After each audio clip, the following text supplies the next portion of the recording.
ग्राम। ये मैथ्स को लिखेंगे 2 इंटू 10⁻6। लो जनाब 2 इंटू 10⁻6। स्पीड ऑफ लाइट तो आपको पता ही होगा, स्पीड ऑफ लाइट क्या है जी 3 into 10⁸ whole square. You will get 3 3 the 9, 9 2 the 18 और 8 2 द 16, ये पार 16 और इधर -6 है तो 10⁻+10। कितने स्टूडेंट्स हैं जिनका ये आंसर है? रेज योर हैंड यही बैठे बैठे। ओके, अब जानते हैं क्या मिस्टेक है इसमें? इसमें क्या मिस्टेक है बेटे? इसमें मिस्टेक ये है कि आपने माइक्रो को चेंज कर दिया लेकिन ग्राम को किलोग्राम में नहीं बदला। सिस्टम इंटरनेशनल में मैथ्स का यूनिट क्या है जी? ग्राम या kilogram? Kilogram. So first convert any quantity into system international unit. क्योंकि आप कहेंगे सिस्टम इंटरनेशनल यूनिट में भी तो जरूरी तो नहीं है, लेकिन आंसर किस में है? जॉल में। तो जब जॉल में है तो फिर हमें सिस्टम इंटरनेशनल में कन्वर्ट करना पड़ेगा। तो क्या करेंगे जनाब 2 इंटू 10⁻6 इंटू 10⁻3 kg। तो कितना हो गया मैथ्स? 2 into 10⁻9 kilogram. 2 इंटू 10⁻9। तो यहां से मिस्टेक है। ईमानदारी से बताना, मुझे सच सच बताना है। आपका फीडबैक मुझे ये बताएगा कि आप में से किस किस ने मिस्टेक की।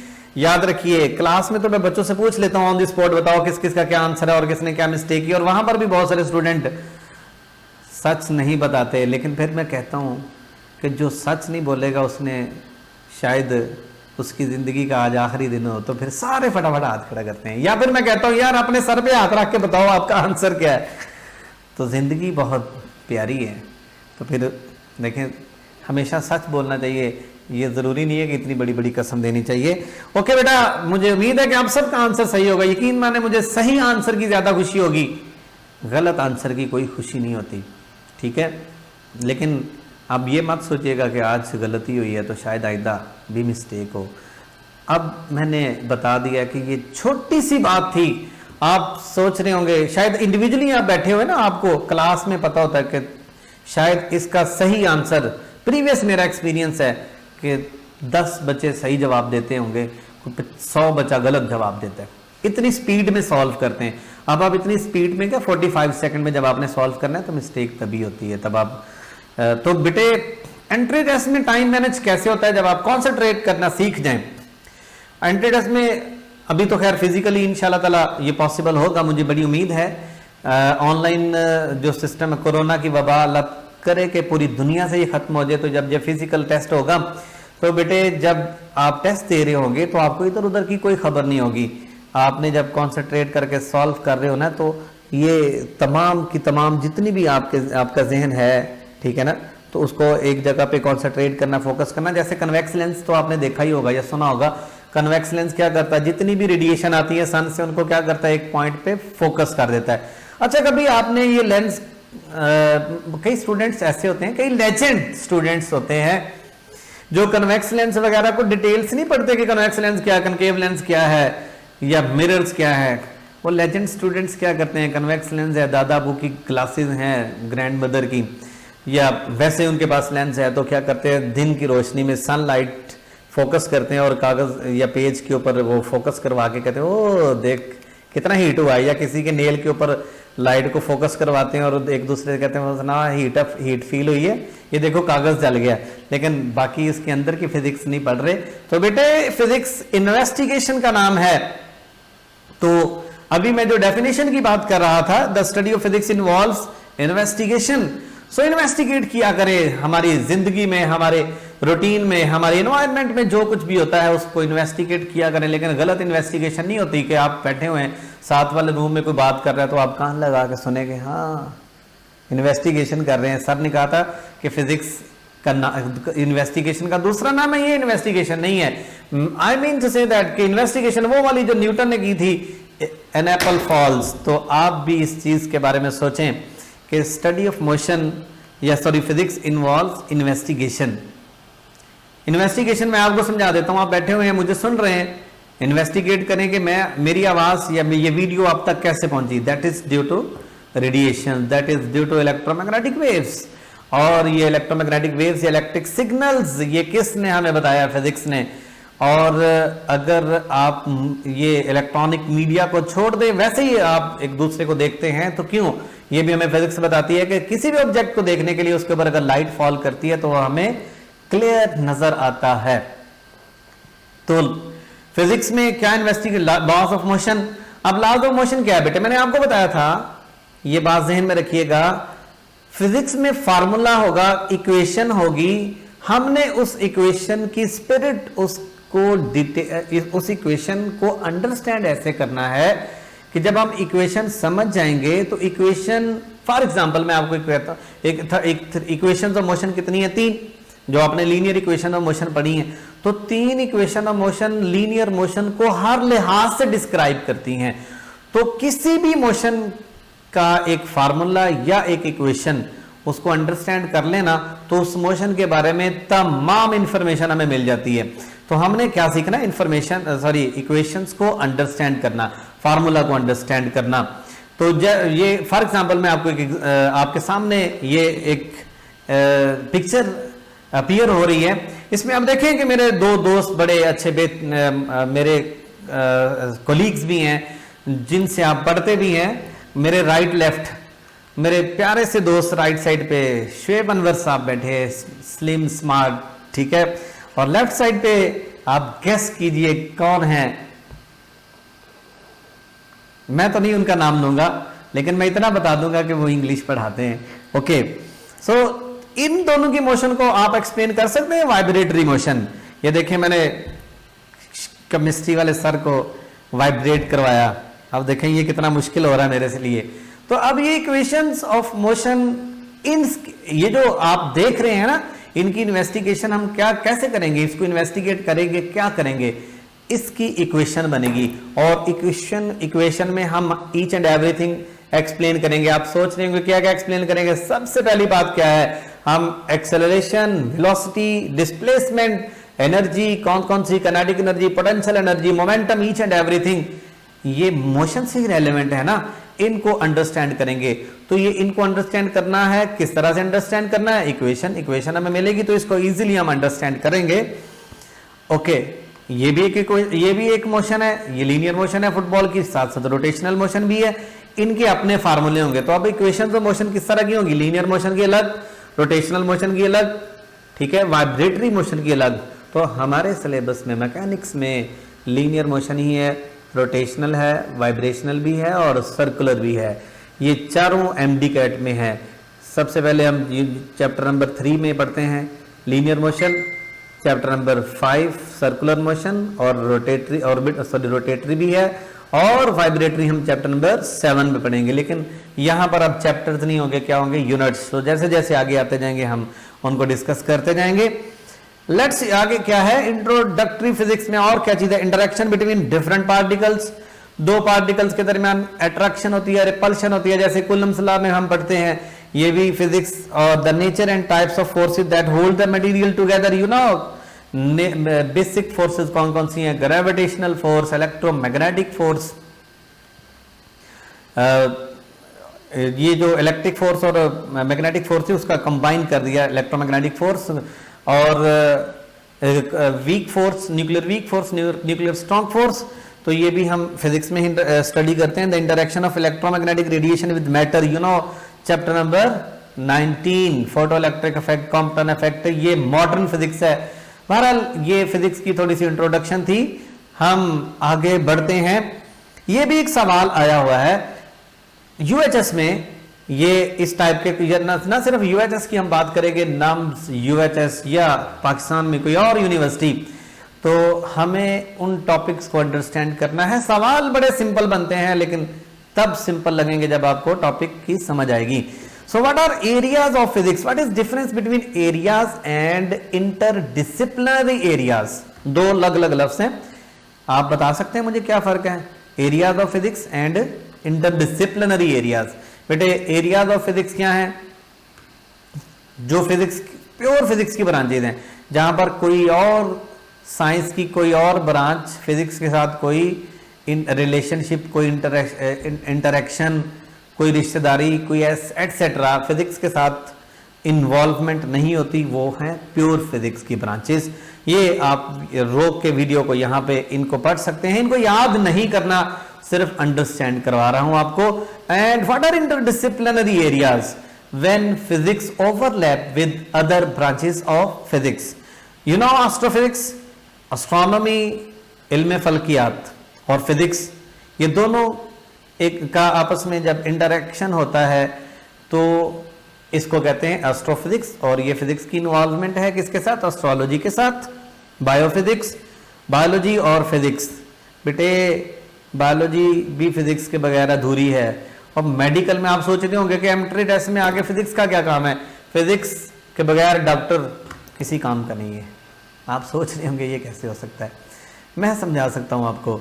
फिर डॉक्टर जब कोई पेशेंट आता है ना, तो पहले सबसे पहले क्या सॉर्ट आउट करते हैं कि उसको प्रॉब्लम क्या है। तो ये इन्वेस्टिगेशन है, इसी का नाम इन्वेस्टिगेशन है। तो इन्वेस्टिगेट कैसे करेंगे? जो टेक्निक्स अप्लाई होती हैं वो तमाम फिजिक्स की मरहून मिन्नत है। No doubt chemistry, chemicals, medicine बनाती है, लेकिन केमिस्ट्री से भी पहले, शिव साहब आप भी सुन रहे होंगे, केमिस्ट्री से भी पहले फिजिक्स का रोल है। फिजिक्स पहले इन्वेस्टिगेट करती है, तब जब तक इन्वेस्टिगेट नहीं होगा तब तक प्रॉब्लम का हल नहीं आता। तो एक्सरे टेक्निक, अल्ट्रासाउंड एटसेट्रा, बहुत सारी टेक्निक्स हैं। इवन अब तो रेडियोलॉजी से जो सबसे जो ऐसी डिजीज़ अल्लाह ना करे किसी के साथ ये प्रॉब्लम हो, कैंसेरियस पेशेंट्स, ठीक है, जो इनकी भी ट्रीटमेंट न्यूक्लियर फिजिक्स में है। तो बेटे मैं आपको समझाना ये चाह रहा हूँ कि फिजिक्स की इंपॉर्टेंस है। तो बायोलॉजी में भी फिजिक्स इन्वॉल्वमेंट है, इंजीनियरिंग फिजिक्स, जियोलॉजी के साथ भी जियो फिजिक्स, और मेडिकल फिजिक्स, फिजिकल ओशियानोग्राफी और फिजिक्स ऑफ म्यूजिक। आप जो म्यूजिक सुनते हैं फिजिक्स की इन्वॉल्वमेंट तो उसमें भी है। जो फिर म्यूजिक की डेफिनेशन है ना, आप तो वेव्स प्रोड्यूस होती हैं, वो वेव्स हमारे जो हमें जो अच्छी लगती हैं, हमारी समात को, हमारे कानों को जो अच्छी लगती हैं, वो वेव्स क्या होती हैं? म्यूजिक। और वेव्स को जनरेट करवाने का तरीका भी फिजिक्स समझाती है। नहीं हाँ, ये एक सवाल है इससे रेलेवेंट जो मैंने अभी आपको पढ़ाया बेटे, जो टॉपिक हमने पढ़ना है उससे रेलेवेंट एंट्रेंस टेस्ट में कैसा सवाल आ सकता है जी, जवाब दीजिए। आपके पास सिर्फ 45 सेकंड है। आप जब भी सवाल आए आप वीडियो को स्टॉप कर लीजिए, पॉज कर लीजिए और उसका आंसर सोचिए विद इन 35 to 45 सेकेंड्स, और फिर आपको सही आंसर मैं साथ साथ ही बताता जाऊंगा। विच one of the following is not the interdisciplinary area of physics? इनमें से कौन इंटरडिसिप्लिनरी एरिया नहीं है? ओके, ये है जियोफिजिक्स भी है, इंजीनियरिंग फिजिक्स भी है, तो इसका मतलब जो है वो हमारा आंसर नहीं है। So what is answer? Super conductivity. Now we are talking about physical quantities, those quantities which can measure or called physical quantities. You know physical quantities और properties में क्या फर्क होता है? अगर मैं आपसे पूछूं बेटे आपका मैथ्स कितना है, तो मैथ्स मेजरेबल है, तो मैथ्स जब आप मेजर कर सकते हो तो मैथ्स एक फिजिकल क्वांटिटी है, और फिजिकल क्वांटिटी को डिस्क्राइब करने के लिए मैग्नीट्यूड की जरूरत होती है और कोई proper unit. Anyhow physical quantities are of three types. Physical quantities में number 1 base, derived and supplementary.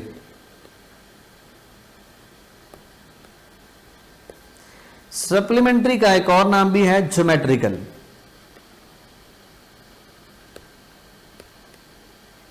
Geometrical quantities.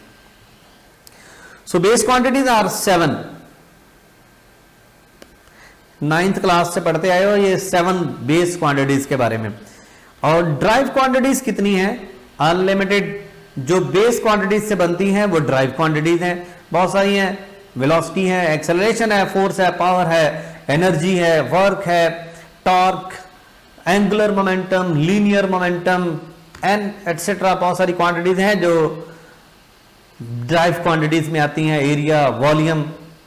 तो बेस क्वांटिटीज है 7 क्वांटिटीज आपके फिंगर टिप्स में होनी चाहिए और उनके यूनिट्स भी आपको पता होने चाहिए। क्या आप मुझे बता सकते हैं कि सप्लीमेंट्री क्वांटिटीज कौन कौन सी हैं? याद रखिए 1960 में सिस्टम इंटरनेशनल ने 2 क्वांटिटीज को सेपरेट रखा। बाकी तमाम क्वांटिटीज या बेस में आती हैं या ड्राइव में आती हैं, लेकिन सप्लीमेंट्री या ज्योमेट्रिकल क्वांटिटीज दो ऐसी क्वांटिटीज हैं जो ना बेस में आती हैं ना ड्राइव क्वांटिटीज में आती हैं। तो आप जानते हैं ये दो क्वांटिटीज कौन कौन सी हैं? आपका आंसर चाहिए मुझे क्लियरली, बोलिए बेटा। यस, आप में से कौन कौन से स्टूडेंट्स हैं जिनका ये आंसर है? पूरी ईमानदारी से बताना बेटे, झूठ नहीं बोलना, ये याद रख लीजिए। टीचर के साथ कभी भी नहीं झूठ बोलना, बस सच बताओगे ना तो पता चलेगा कि आपकी क्या मिस्टेक्स हैं। इस जैसे पेशेंट से कहते हैं ना, आप डॉक्टर हो मेरे लिए, मैं आपको डॉक्टर समझ के पढ़ा रहा हूँ बेटे, फ्यूचर डॉक्टर समझ के। तो याद रखिएगा, डॉक्टर भी पेशेंट से यही कहते हैं कि डॉक्टर से कुछ नहीं छुपाना, वो बातें भी पूछ लेते हैं जो नहीं पूछने वाली होती। तो इसी तरह हमें भी जो मिस्टेक्स हैं वह बतानी है ताकि हम सॉर्ट आउट कर सकें कि आप किस एंगल से सोचते हैं। सो जनाब, किस किस का ये आंसर है? सप्लीमेंट, मेरा सवाल है सप्लीमेंट्री क्वांटिटीज। तो सप्लीमेंट्री क्वांटिटीज ये हैं जी, रेडियन एंड स्टीरेडियन। जी यही है wrong answer. Supplementary quantities are not radian and steradian, these are units. अब ये मैं किस बेस पे कह रहा हूं कि आप में से मैक्सिमम ने यही सोचा था? आई ना क्लास में जब मैं पूछता हूं ना कि बेटे सप्लीमेंट्री क्वांटिटीज कौन कौन सी हैं, एकदम से आवाज आती है रेडियन एंड स्टीरेडियन। तमाम स्टूडेंट्स बैक वक्त, जैसे पाकिस्तान में कहीं नारे लग जाते हैं ना, नारा तकबीर, तमाम लोगों को पता होता है इसके जवाब में क्या कहना है। इसी तरह सप्लीमेंट्री क्वांटिटीज क्लास में पूछ ली जाए ना बच्चों को, तो वो भी इसका जवाब उनको पता होता है क्या होता है जी, radian and steradian. They are not quantities, they are units. आपको ये एक बात समझाता हूं, अगर मैं आपसे ये सवाल पूछूं बेटे बेस क्वांटिटीज के नाम बताओ, आप में से कोई स्टूडेंट कहे सर बेस क्वांटिटीज हैं किलोग्राम, मीटर, सेकंड। अब आप सुनेंगे तो आपको ऑकवर्ड नहीं अजीब लगेगा, यार ये क्या है, ये तो यूनिट बता रहे हो। बेस क्वांटिटीज हैं लेंथ, मास, टाइम। तो अब समझ आई, आपसे अगर क्वांटिटी पूछा जाए तो क्वांटिटी ही जवाब देना है। सो अब बताइए what are supplementary quantities? Yes, plain angle and solid angle. Okay, कौन कौन से स्टूडेंट्स हैं जिन्होंने ये सही आंसर दिया? मैं आपसे पूछूंगा इंशाल्लाह कि ये सही आंसर किस किस के ज़हन में आया था। आपके फीडबैक से मुझे आइडिया हो जाएगा। तो अब मैंने जो अभी आपके साथ ये बात डिस्कस की, इंटरेस्टिंग बात बताता हूं। 2017 के रिकंडक्ट पेपर में 2017 में 2 टेस्ट हुए थे। पहला टेस्ट कैंसिल हुआ था, जो कि तकरीबन उसमें भी 30 से 35 न्यूमेरिकल आए थे। मैंने आपके साथ तमाम पास पेपर डिस्कस करने हैं। मेरे पास पास पेपर्स हैं विदाउट एनी मिस्टेक। मार्केट में शायद पास पेपर्स अवेलेबल हों, लेकिन उनमें बहुत सारी मिस्टेक्स हैं। तो डोंट वरी बेटा, आपको पास पेपर्स मिलेंगे और उनकी डिस्कशन भी होगी और विदाउट एनी मिस्टेक होंगे। तो मैं बता रहा हूं कि 2017 का जो रिकंडक्ट पेपर हुआ था उसमें यह सवाल आया था। मैंने खैर आपसे सवाल पूछ लिया, या मैं बेहतर होता तो आपसे ये सवाल पूछ लेता तो फिर आंसर देता। Which one of the following the supplementary physical quantity? जी जवाब दीजिए। Alpha, beta, Charlie, delta. याद रखिए यूएचएस का क्या स्टाइल है, अल्फा देन बीटा, बिल्कुल उसके नीचे, ऐसे नहीं है अल्फा इधर भी। तो ये याद रखना, जब आपने बबल शीट फिल करनी है ना, तो बहुत सारे स्टूडेंट्स को ये गलती लगती है। वो कहते हैं आज तक आपने यूं पढ़ा होता है अल्फा यानी ए, इधर बी और इधर सी और इधर डी, अगर 2 लाइनों में इस तरह से हो तो this is not UHS style, alpha और बिल्कुल उसके नीचे बीटा।